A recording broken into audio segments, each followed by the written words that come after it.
ब्रह्मर्षि पितामह पत्रिजी ब्रह्मर्षि पितामह पत्रिजी ब्रह्मर्षि पितामह पत्रिजी PMC ప్రేక్షక దేవుళ్ళందరికీ కూడా నమస్కారాలు తెలియజేసుకుంటున్నాను. నేను పిఎంసి ఛానల్లో వచ్చేటటువంటి శీర్షికల్లో పత్రిజతో నా ప్రయాణం అనేటటువంటి కూడా ఒక అత్యద్భుతమైనటువంటి శీర్షిక.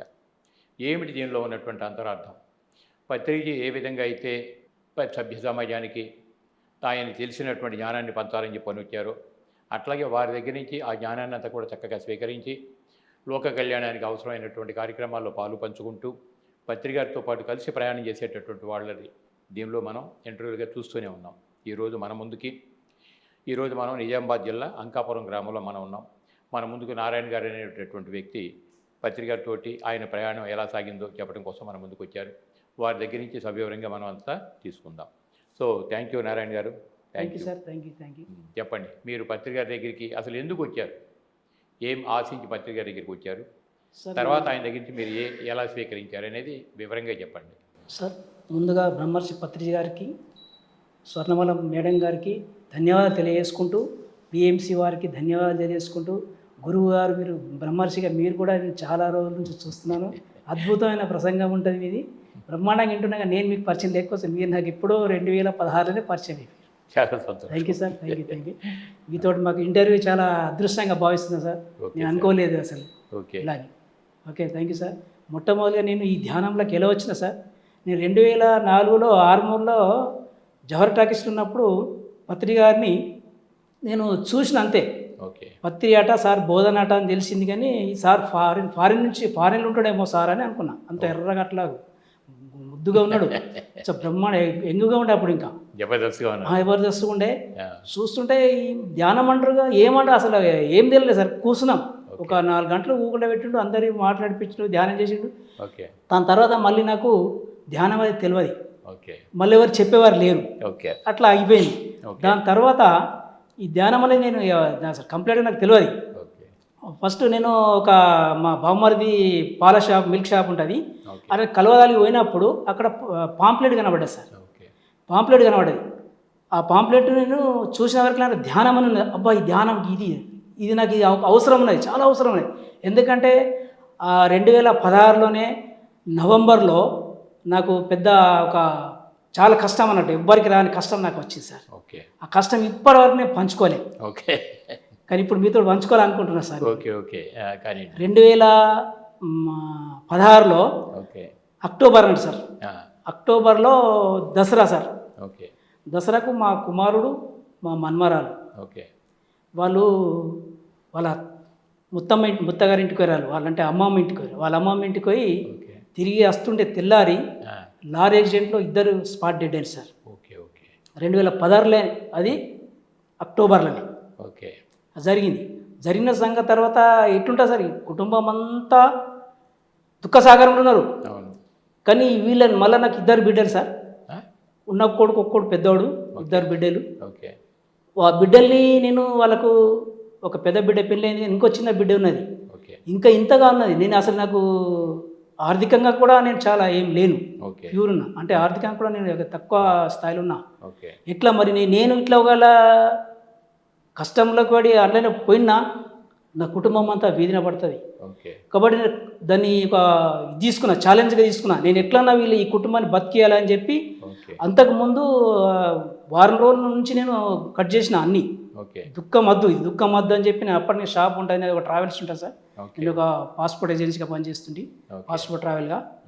దాని తర్వాత నాకు 2016 నవంబర్లో సార్ నేను స్వాధ్యాయ కోసం పోయినా. ఎందుకంటే ఈ దుఃఖం నుంచి బయటపడాలి. ఎట్లా అని చెప్పి నాకు 2 మా బిడ్డల్ని, మా భార్యని, నేను 4 కారులో, చిన్న కారు ఉంటుండే అప్పుడు నాకు పాతది, దాన్ని తీసుకొని పోయినా సార్. ఎక్కడికి స్వాధ్యాయ దాంట్లో పోయిన వారం రోజులు పోయినా కూడా నాకు ఇది అనిపిస్తలేదు. అరే ఇది ఏంది పాటలు పాడుతూ పంపిస్తుంటే నాకు నేను ఆల్రెడీ అంతకుముందు స్వాధ్యాయులు ఉంటే, కానీ ఇది ఇట్లా కాదు, నాకు ఏదో కావాలని ఇది పత్రిజీ గారు నాకు పంపించిన సందేశం అనిపిస్తుంది. ఆ పాల షాపులకు మా బామ్మరిది పక్కకే ఉంటే నేను పోయి చూసేవరకులే ఆ పాంప్లెట్ కనబడేది, నా కోసం ఇచ్చిపోయినేమో అనిపించింది. రైట్. ఆ పాంప్లెట్ చూసిన తర్వాత ఓకే. నాకు ఏదో తెలియని ఒకటి ధైర్యం వచ్చింది. ధైర్యం. ఆ ధైర్యంతో చలో ఇది పోవాలా, ఎప్పుడు రేపే ఉన్నది, 6 గంటల నుంచి 8 గంటల వరకు ఉన్నది. ఓకే. అప్పుడు మన సత్యనారాయణ సారు, సురేష్ సారు, చాలా సార్ పెద్ద పెద్ద మాస్టర్లు అంతా, ఓకే. సీనియర్ మాస్టర్లు. కానీ నాకు తెలియదు కదా సార్, అంత కొత్తలు ఎవరు తెలియదు. అదే. మా నలుగురం తీసుకుపోయి కూర్చున్నాం సార్. ఓకే. వారం రోజులు సప్త పెట్టిండ్రు అక్కడ ఆ, మేర సంఘంలో, ఇక్కడనే ఆర్మూర్లో. ఓకే. వారం రోజులు కంటిన్యూగా 2 గంటలకు పోయినా, ఎప్పుడు వస్తుంది ఎదురు చూసి ఓకే. పోయిన తర్వాత అదే రోజు నేను నిర్ణయం తీసుకున్న, అక్కడ శాకాహారిగా ఉంటేనే నీ దరిద్రం అంతా పోతా అనేది ఒకటి తెలిసింది చెప్పిన. ఆ, మరి ఎట్లా, మరి నేనైతే శుక్రవారం మిగిలింది ఫ్రిడ్జ్లో పెట్టుకుని శనివారం తినేవాడిని. ఓకే. ఎందుకంటే నేను అంత రాక్షసత్వంగా నాలో ప్రవేశించింది కాబట్టి నన్ను విషయం ఏం చేసింది, తీసి సడగొట్టింది. ఓకే. ఇక చాలు, ఇక ఓకే. ఇక నుంచి నాకు కష్టాలనేది ఉండదు. ఓకే. కాబట్టి డైలీ నేను ధ్యానాలు చేయడం అని నిర్ణయించుకున్నా. ఓకే. అప్పుడే శాకాహారిగా మారిపోయినా. ఫస్ట్ రోజే శాకాహారిగా చెప్పిన ఇంట్లో నేను తినను అని. ఓకే. ఆ, తినను ఇంట్లో, మా ఇంట్లో ఒక్కసారి ఒప్పుకోరు సార్. అరే ఎట్లా ఇప్పుడు చుట్టాలు వస్తారు, వాళ్ళు వస్తారు, ఎవ్వరు వచ్చినా నా ఇంట్లో వండను, ఓకే. తెచ్చేది లేదు, పెట్టేది లేదు. Alright. నీ ఇష్టం, మన నన్ను ఉండమంటారు, బయటకు వెళ్ళమంటారు, ఎట్లా పోతారు, అంతే. పోనీయరు కదా. లేదు అద్దద్దు, నువ్వు నీ నిర్ణయం పక్క అని చెప్పి ఓకే. మా ఇంట్లో వాళ్ళందరూ నడుస్తున్నా కూడా నా ఇంట్లోకి రాలేదు. తీరా ఆ రోజు నుంచి 2016 నుంచి నేను మొత్తం శాకాహారిగా మారిపోయాను సార్. సంతోషం. అప్పటి నుంచి నా జీవితం మారిపోయింది సార్. ఓకే. ఇది ఈ పాంప్లెట్ దొరకడము, నేను ఈ ధ్యానంలోకి రావడము అంత మిరాకిల్. ఓకే. లేకపోతే సుడిగుండాలా కొట్టుకొని పోతుంటే నేను. అంతేగా మరి. ఎందుకంటే చాలా మంది చూస్తుంటే సార్, ఉమ్, ఎవరెవరో ఏదో ఇంట్లో కష్టం వచ్చిందంటే తాగుతారు, దోస్తులతోటి పోయి పిచ్చోడు అయిపోతున్నారు. కరెక్ట్. అందులోకెళ్ళి నేను బయటపడ్డా సార్. ఇదంతా నాకు ధ్యానమే సార్. పత్రిజీ గారు నాకు పంపిన సందేశం అనిపిస్తుంది, సంతోషం. ఒక పాంప్లెట్ ద్వారా. అందుకే పాంప్లెట్ ఎప్పుడు నా ఇంట్లో నేను చేయించుకొని ఒక 2000 పెట్టుకుంటా. ఆహా. నా ఇంటికి వచ్చినా షాప్కి వచ్చినా కానీ అతనికి పాంప్లెట్ ఇచ్చి అతనికి ధ్యానం నేర్పించి ఓకే. పంపిస్తా. ఓకే. అంటే ఏ పాంప్లెట్ ద్వారా మీరు వచ్చారో ఆ పాంప్లెట్ నా దగ్గర ఆ పాంప్లెట్ మీకు మేలు చేసింది కాబట్టి ఇదే పాంప్లెట్ అందరికీ ఇవ్వాలి. అందరికి ఇచ్చుకుంటూ చేస్తున్నా. బాబు నా జీవితం ఇట్లా మారింది, మీరు కూడా మారండి అని చెప్పి అందరి శాకాహారులు. ఎవరన్నా మాంసాహారులు అంటే నాకు చాలా విపరీతంగా కోపం ఉండే. తర్వాత మళ్ళీ పత్రిజీ చెప్పింది కదా, కోపాలు అన్నీ వద్దు, అది ఓకే. ప్రశాంతంగా శాంతంగా చెప్పండి అంటే అట్లాగనే ఓకే. చేస్తున్నా సార్. చాలా సంతోషం నాన్న, సంతోషం. పత్రికని ఫస్ట్ చూడగానే మీకు ఎట్లా ఫీల్ అయ్యారు అసలు? ముందు మీ స్పందన ఏమిటి?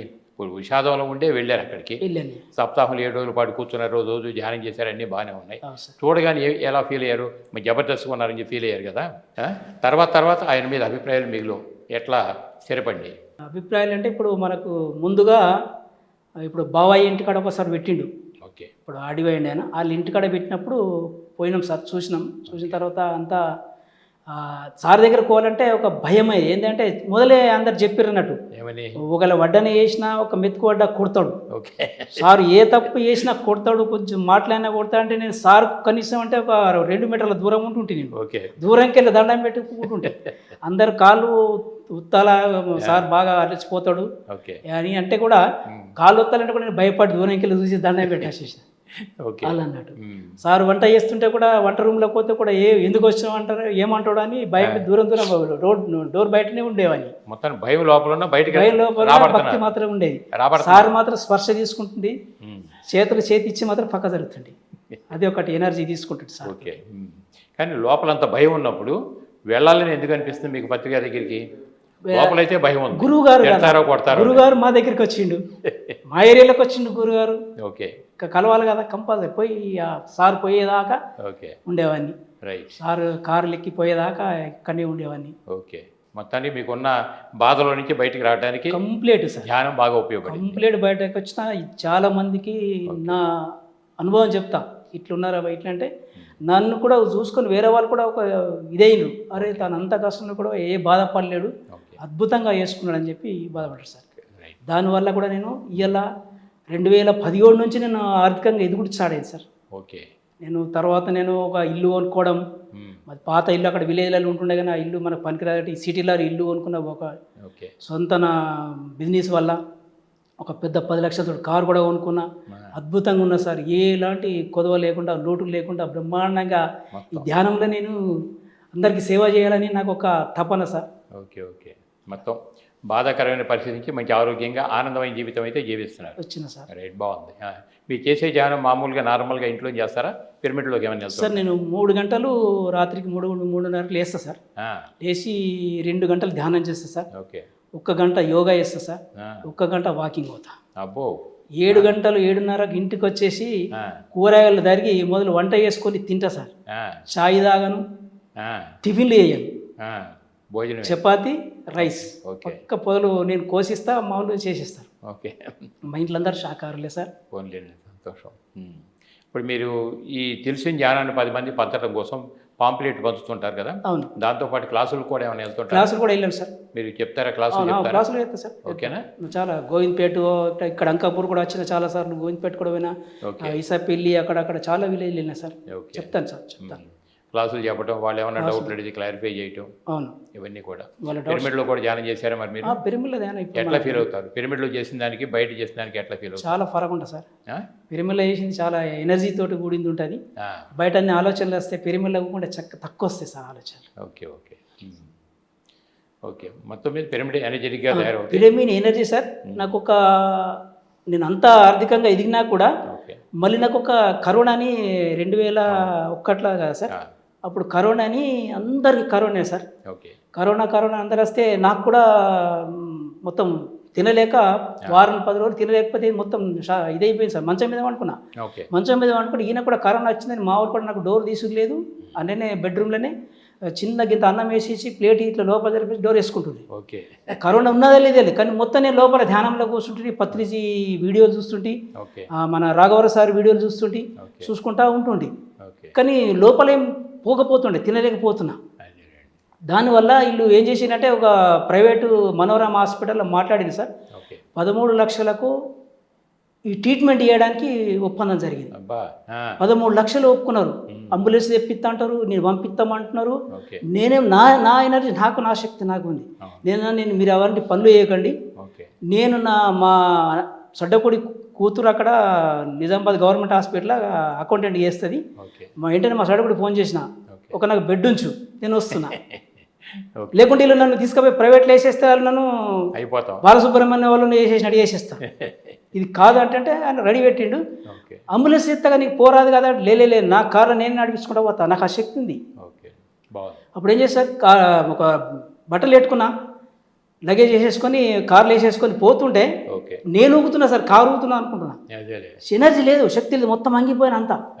అట్లాంటి సిచ్యువేషన్లో నిజామాబాద్ గవర్నమెంట్ హాస్పిటల్ పోయి అక్కడ పార్కింగ్ చేసి మా సడ్డప్పుడు అంత దూరంలో నిలబడ్డాడు. పోయినాను, బెడ్ చూపించారు, మందులు ఇస్తున్నారు. ఒక్కో రోజు గడిచింది. నెక్స్ట్ డే టెస్ట్ చేసిరు. టెస్ట్ చేస్తే అప్పుడు రిపోర్ట్లు ఏం వచ్చింది, నీకు నెగటివ్ అది అసలు నీకు పాజిటివ్గా లేదు, నెగటివ్ ఉంది, నువ్వు ఎందుకు వచ్చినావు అంటే, సార్ ఇంట్లో అనుమాన పడ్డారు. అనుమాన పడతా వస్తారా, మరి ఎవరైతే టెస్ట్ చేస్తలేరు, ఏ డాక్టర్ తీసుకపోయినా రోడ్ బయట అక్కడ ఆ రూమ్లో చూసి ఈ రూమ్లో డాక్టర్ ఉంటుండు, నాకేం అర్థమవుతలేదు. మరి నేను వచ్చిన లేదు ఇమ్మీడియట్లీ వెళ్ళిపో, వీళ్ళంతా 30 మంది కరోనా పేషెంట్లలో నువ్వు ఒకరోజు అన్నావు. అప్పటి కూడా నాకు రావాలి కదా. మీ మనోధైర్యమే మీకు ధైర్యం, మనోధైర్యం. ఆ ధైర్యంతో ఆ రోజు నేను ఇంకోటి ఏంటంటే ధ్యానంలో ఏమనుకున్నట్టు నాకు శాకాహారియే పెట్టాలి ఇక్కడ. ఒక ఎంబట గుడ్డు పెడుతున్నారు, అబ్బాయి ఇది ఎట్లా ఇది అని చెప్పి లేదు డాక్టర్ బదిలించేస్తూ తినాలని. ఇదేం కథ అయిపోయింది. సరే అని చెప్పి ఒక రోజు ఉన్నా సార్. నెక్స్ట్ వెళ్ళిపోమని, వెళ్ళిపో నీకు తలుగుతున్నాడు. నాకేం తలగదు, నాకు తలిగేది ఉంటే మోదలే తలుగుతుండే అని చెప్పి వాళ్ళకు కంప్యూటర్లకు వాళ్ళకి చెప్పేసేసి ఈ సిస్టర్లు బయటకు వచ్చేస్తా సార్. బట్టలు తీసుకొని వచ్చి బయటకు వచ్చేసి మళ్ళీ కార్లో యథావిధిగా మందులు నేను ఇచ్చిర్రు. మందులు తీసుకొని వెళ్ళిన రంగారంగా మందుల పాకెట్ ఇస్తే అటు గుట్టలలో పడేసి నేను మందులు తినా. ఇప్పుడు కూడా నేను ఏ ఒక్క ట్యాబ్లెట్ తినా సార్. ఇప్పటికి తలనొప్పి లేదు, జ్వరం లేదు, సంపూర్ణ ఆరోగ్యం. నో డాక్టర్ నో మెడిసిన్, పత్రిక చెప్పిందే ఫాలో అవుతా. ఎందరు ఏమన్నా చెప్పినాయి. జ్వరం వస్తే అది పోతుంది, జ్వరం వస్తే డాక్టర్ దగ్గరికి ఏమోలేదు. ఏమన్నా మా పత్రిక గురుగారు చెప్పిండు నో డాక్టర్ నో మెడిసిన్ అన్నప్పుడు ఇంకా నేనేది ఓన్లీ మెడిటేషన్ అన్నాడు, నేను చేసుకుంటాను. ఈసారి నా జీవితం పత్రిక దగ్గర నుంచి మీకు ఆ భయం అలాగే ఉందా? తర్వాత భయం వెళ్ళిపోయింది? ఏది భయం? పత్రిక అంటే మొదట్లో భయపడ్డారు కదా. భయం చివరి దాకా సార్ దూరం ఉంటుంటే నేను చివరి దాకా మీ ప్రసంగాలు వింటుంటే నేను మహిళా ధ్యానమా చక్రం పెట్టినప్పుడు సార్ కంటిన్యూగా ఫస్ట్ నుంచి నేను అచ్చుడు స్టార్ట్ చేసిన. ఇప్పటి వరకు ఒక్కసారి కూడా గ్యాప్ చేయలేదు. ఓకే. ప్రతి మహిళ ధ్యాన మహాచక్రానికి రావడం. మరి ధ్యానం బాగా చేస్తున్నారు, ఆరోగ్యం బాగుంది, అవును. సమస్యలు అన్నిటికీ బయటపడ్డారు, అవును. ఆర్థికంగా స్థిరపడ్డారు. అవును. మరి ఇప్పుడు పత్రిక గారి ధ్యానం తర్వాత స్వాధ్యాయం చెప్పారు కదా, మంచి పుస్తకాలు చదవమన్నారు కదా, అవును సార్. ఏమేమి పుస్తకాలు చదువుతుంటారు? నేను యోగి అది చదువుతా సార్, మన యోగిది ఇది ఒక యోగి ఆత్మకథ. ఒక యోగి ఆత్మకథ చదువుతా రైట్. సార్. అంతకుముందు నేను ఒక ఇంటర్నేషనల్ బిజినెస్ ఉన్నప్పుడు అవన్నీ పాజిటివ్ బుక్సే ఉంటుండే సార్. సీక్రెట్ కానీ, అందరినీ ఆకర్షించే కళ కానీ, అట్లాంటి బుక్కులు నా దగ్గర చాలా ఉంటాయి. అవి చదివేవాడిని, బిజినెస్లో పెరగడానికి అవన్నీ ఉండే. అవి ఇప్పుడు ఇలా వానికి వచ్చినాయి. అలా సీక్రెట్ కూడా ఇలా ఒకటి చెప్తున్నారు. అప్పుడు కూడా అది సీక్రెట్ లాంటివి చాలా చదివినాను సార్. ఓకే. మైండ్ పవర్ కూడా చదివాను సార్. ఇప్పుడు భగవద్గీత కానీ ఇటువంటివన్నీ భగవద్గీత కూడా నేను ఇప్పుడు స్టార్ట్ చేసిన సార్. భగవద్గీత ఈ ధ్యానంలోకి వచ్చినాక కంపల్సరీ మనం ఏదైనా చెప్పాలంటే కూడా ఒక పద్యం చదివి నాలుగు మాటలు చెప్తే సజ్జన సంగీతం చేస్తేనే బాగుంటుందని నాకు ఒక ఆలోచన సార్. Okay okay.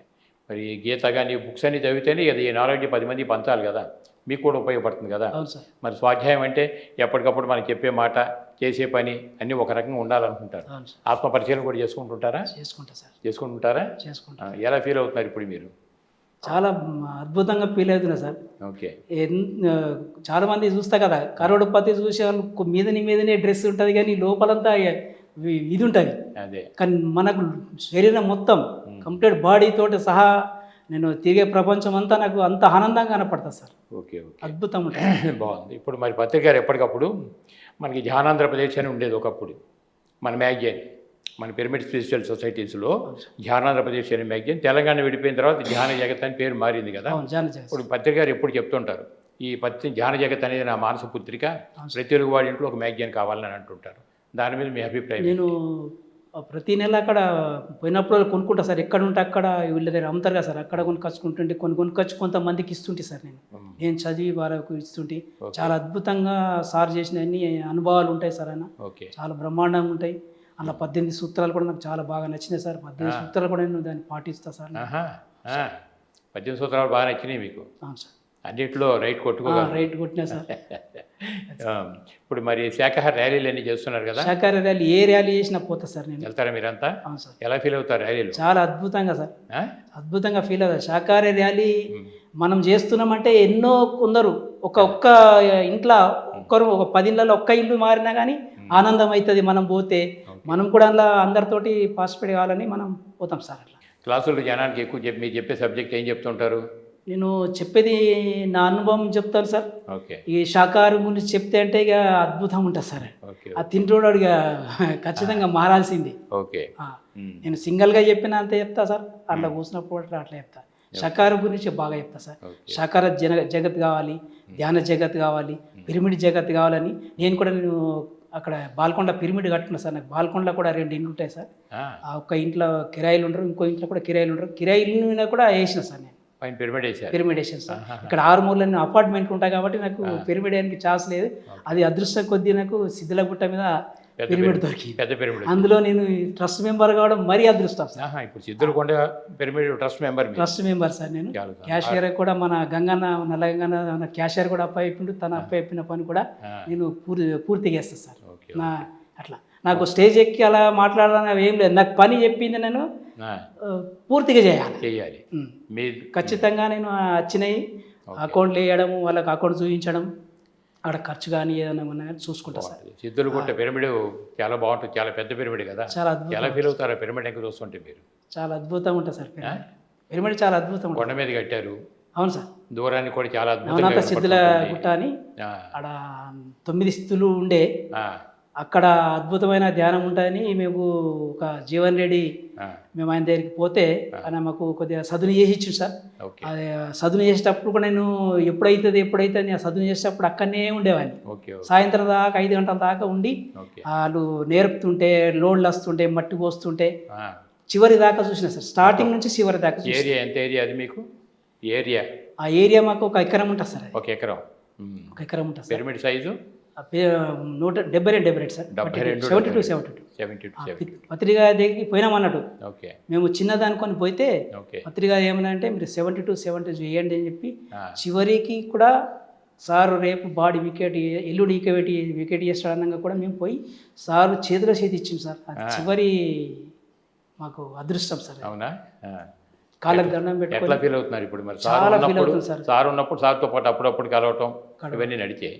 ఇప్పుడు సార్ శరీర విరమణ చేశారు కదా, సార్. తర్వాత మీరు ఇప్పుడు ఎట్లా అనుకుంటున్నారు మీరు? సార్ మాకు పత్రిజీ మా లోపలనే ఉండి ఆ, మమ్మల్ని ముందుకు నడిపిస్తున్నట్టు ఉంటుంది సార్. అంతకుముందు బయట ఉన్నారు. బయట ఉన్నాడు, ఇప్పుడు మా లోపలికి వచ్చేసాడు సార్. లోపలికి వస్తేనే కదా సార్, అందరు లోపల వెళ్ళిపోయిండు సార్. ఒక్కడ బయట ఉంటున్నాడు, ఇప్పుడు అందరు లోపల వచ్చేసిండు. ఓకే ఓకే, అందరి లోపల సార్ అందరు లోపల వచ్చేసిండు.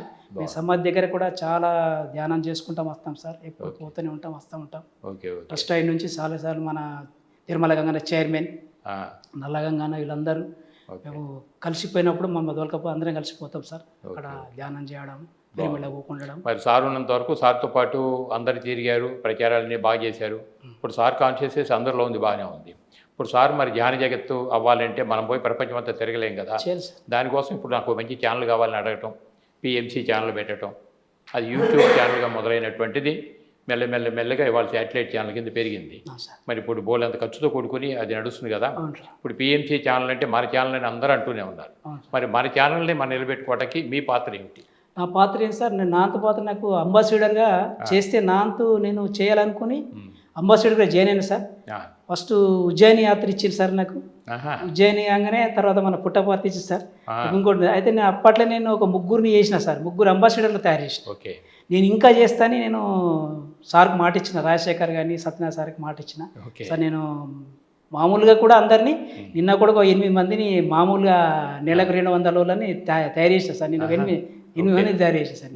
వాళ్ళు కూడా డబ్బులు ఇచ్చేసిర్రు, ఫోన్ నెంబర్లు ఇచ్చిర్రు. మేము అంబాసిడర్లో చేరాం కానీ మేము నెల కడతాం సార్, మాకు ఫోన్ ఇవ్వండి, ఫోన్ చేయండి, మేము నెల తెచ్చేస్తాం సార్ అన్నారు. నిన్న కూడా చేసిన సార్ అక్కడనే. మొత్తం జ్ఞానదాత నా అంత సేవ నేను చేస్తున్నా సార్. అంబాసిడర్గా నేను కంటిన్యూగా ఒక సంవత్సరం రాసుకున్నా కానీ కంటిన్యూగా అంబాసిడర్ ఎందుకంటే నేను ఇచ్చే రూపాయి 140 దేశాల్లో పోయి నేను చెప్పలేను సార్. దీనికి ఉపయోగపడితే దానికి మనం చేసేది ఏదో సహాయం చేస్తే అది 140 దేశాలలో అదే చూసుకుంటాయి పిఎంసి. అది నా ఉద్దేశంతో రాజశేఖర్ గారు చాలా ప్రేమ ఇస్తారు వాళ్ళు కూడా. నేను మొన్న పుట్టపర్తి సార్ నేను 4 సార్లు చూసినా సార్ అంటే లేదు సార్ మీరు రావాలా కంపల్సరీ అన్నాడు. ఎందుకంటే నాకు అక్కడికి వస్తే ఇంకా మోటివేషన్, అంతేగా మరి. ఇంకా మోటివేషన్ వచ్చు. అరే ఈ అంబాసిడర్ నేను కాదు ఇంకా చాలామంది చెప్పారు. ఈ అంబాసిడర్ వల్ల పిఎంసి చాలా దానికి మనం జీవం పోస్తాం. అంతేగా మరి.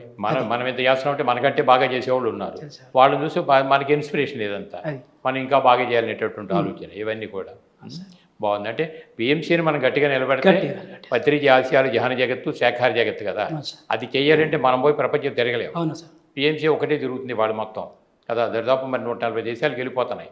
కాబట్టి పిఎంసీని బలపరిస్తే మొత్తం ప్రచారంలో మనం కూడా భాగస్వాములు అయినట్లెక్కే. అంతేగా. So very happy. ఇప్పుడు మరి ఒకప్పుడు మీరు పాంపులెట్ పంచేవాళ్ళు, ఇప్పుడు ధ్యాన జగత్ మ్యాగజైన్ కూడా మీరు కొని అందరూ పనిచేస్తున్నారు. పిఎంసీకి బలోపేతం చేయడం కూడా అంబాసిడర్గా పనిచేస్తున్నారు. ఇప్పుడు మీరు ఎలా ఫీల్ అవుతున్నారు? ఇప్పుడు చెప్పలేనట్లా ఫీల్ అవుతున్నా సార్. నిజంగా ఎంత అదృష్టం చేసుకుంటే తప్ప ఇళ్ళకి రారు సార్. ధ్యానాలకు వచ్చినట్టే పూర్వజన్మ సుకృతం అయితే ఇళ్ళకి వస్తారు. Okay okay. రారు. చాలామంది మనం చెప్తాం, ఎంతోమంది చెప్తాం కానీ ఈనాడు చెప్తాను నేను. ప్రతి ప్రోగ్రాంకు కానీ ఏదైనా అక్కడికి వెళ్ళి పత్రిక నుంచి మెసేజ్ వస్తుంది కదా సార్. ఓకే. ఫోన్లో మెసేజ్ రాగానే కనీసం ఒక 25 మందికి పెడతా, వాట్సాప్లో పెడతా, తెలిసిన వాళ్ళందరికీ. అలా తెలిసిన వాళ్ళందరికీ పెడతా, ఎందుకంటే చదువుతారు, చదివన్నీ వస్తారు.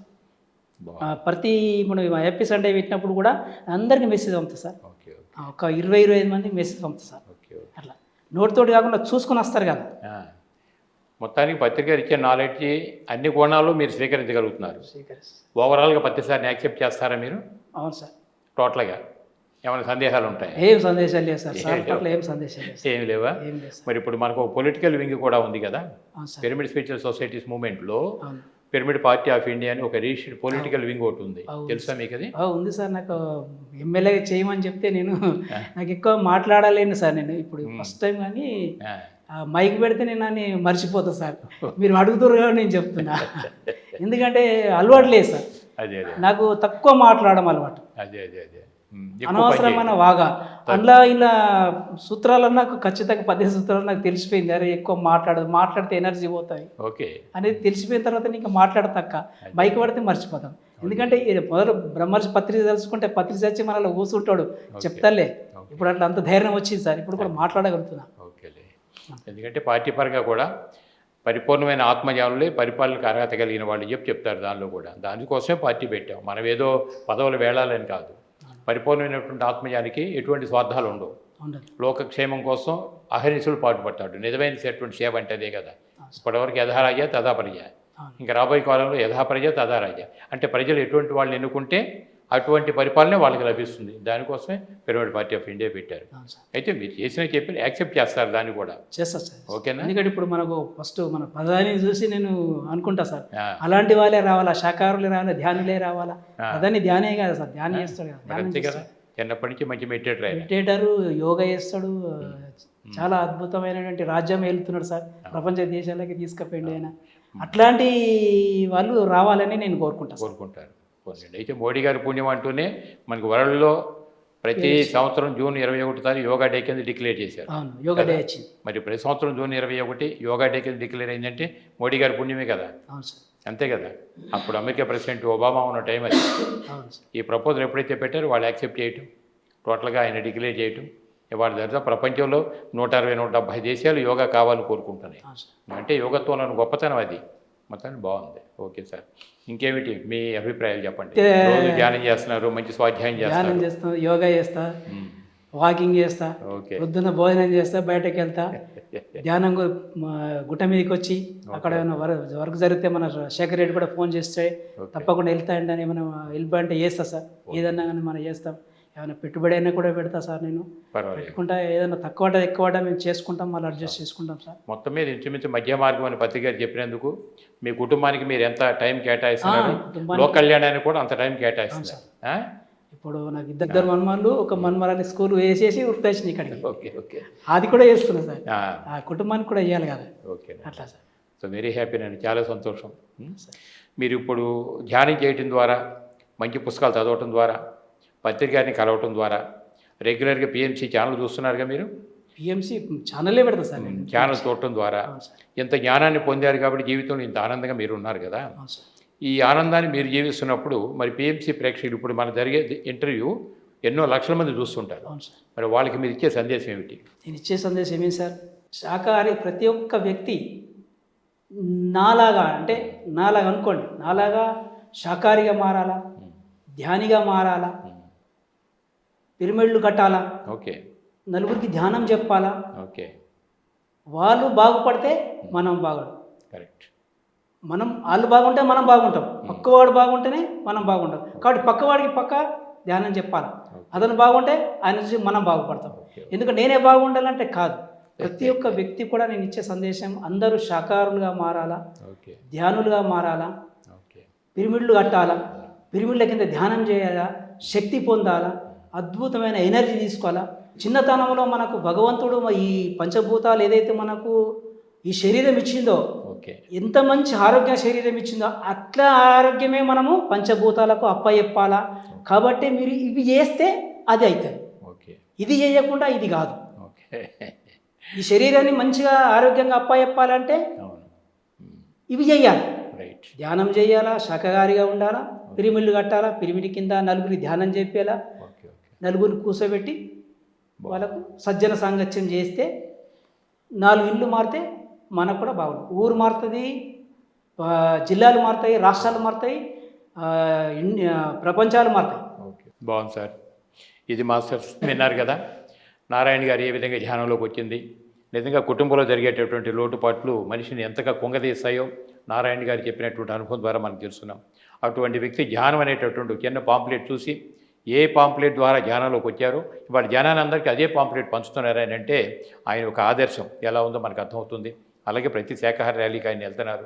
మరి పిరమిడ్కి వర్క్ చేయాలనేటటువంటి తపంతో మరి సిద్ధులకొండ అనేటటువంటి పిరమిడ్ ట్రస్ట్ మెంబర్గా కూడా ఆయన వ్యవహరిస్తున్నారు.